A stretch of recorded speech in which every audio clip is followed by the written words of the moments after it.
à toi qui en cet instant écoute ce podcast. Je m'appelle Patricia Verneret, je suis auteure, formatrice par la voix et coach de vie.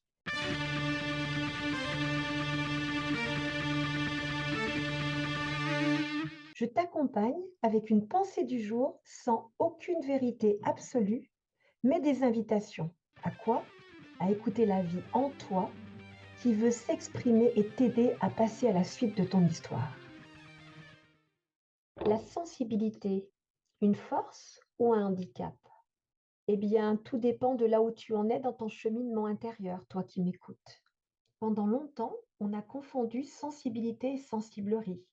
On a pensé que la seule force était la force physique et que la sensibilité était synonyme de fragilité, qui était d'ailleurs l'exclusivité des femmes à l'époque où on confondait encore le féminin et le masculin avec l'identité de genre. Heureusement que nous avons évolué sur le sujet, n'est-ce pas? Là, je l'avoue, je suis légèrement sarcastique, mais en tous les cas, on est sur le chemin. Sensibilité, du latin sentire, capable de recevoir des impressions. La sensibilité est la qualité qui permet un relationnel empreint d'humanité et de douceur. Elle est la capacité à saisir l'autre au-delà de ses apparences et de le respecter. Elle est le canal qui permet l'empathie, la solidarité, l'esprit de groupe et de coopération. Elle permet la compréhension au-delà des mots et la tolérance à des modes de fonctionnement différents des siens. Elle est le langage que prend parfois l'intuition et qui permet de sentir sans raisonner. Elle est un chemin de relation à l'autre totalement indépendant des pensées et des idées reçues. Elle n'est pas émotion, même si elle la fait naître parfois pour se faire entendre. Sans elle, pas de lien, pas de passerelle, pas de communication avec soi et avec les autres. Elle prend des formes différentes, mais le fond reste inchangé. Tout dépend de comment on l'a pratiquée. Toi qui m'écoutes, peut-être es-tu sensible à la musique, ou à la nature, ou aux animaux, ou à l'atmosphère qui se dégage d'un lieu ou d'une relation avec une ou plusieurs personnes. Voilà qui te donne une foule d'informations qui te permet des échanges, d'interagir avec le vivant qui t'entoure, qui te permet de te situer et de comprendre même sans accord. Voilà une grande force. Mais la sensibilité, quand devient-elle un handicap? Quand tu ne te connais pas suffisamment, quand tu nies tes besoins et tes envies, quand l'existence d'un autre ou d'une autre prend le pas sur la tienne par manque de conscience de toi, quand ta sensibilité vient justifier ton rôle de sauveur ou de bourreau ou de victime, quand tu mélanges ce que tu sens avec tes ressentis qui n'appartiennent qu'à toi sans clarté d'esprit, quand tu projettes sur l'autre tes émotions, que les émotions de l'autre entrent en toi par trop de porosité, quand tu méconnais tes limites et ton espace intérieur, quand tu nies ta force intérieure, quand tu refuses de vivre ton chemin, quand tu l'oublies. Car dans ces cas-cités, tu mélanges tout, ce qui t'appartient réellement et ce qui appartient à l'autre. Et alors, tu plonges dans un amas gluant, voulant à tout prix arranger ce qui ne dépend pas de toi, gardant difficilement la tête hors de tes eaux émotionnelles. Seule une identité au contour net te permet de faire de ta sensibilité une force et une qualité précieuse pour bien vivre avec.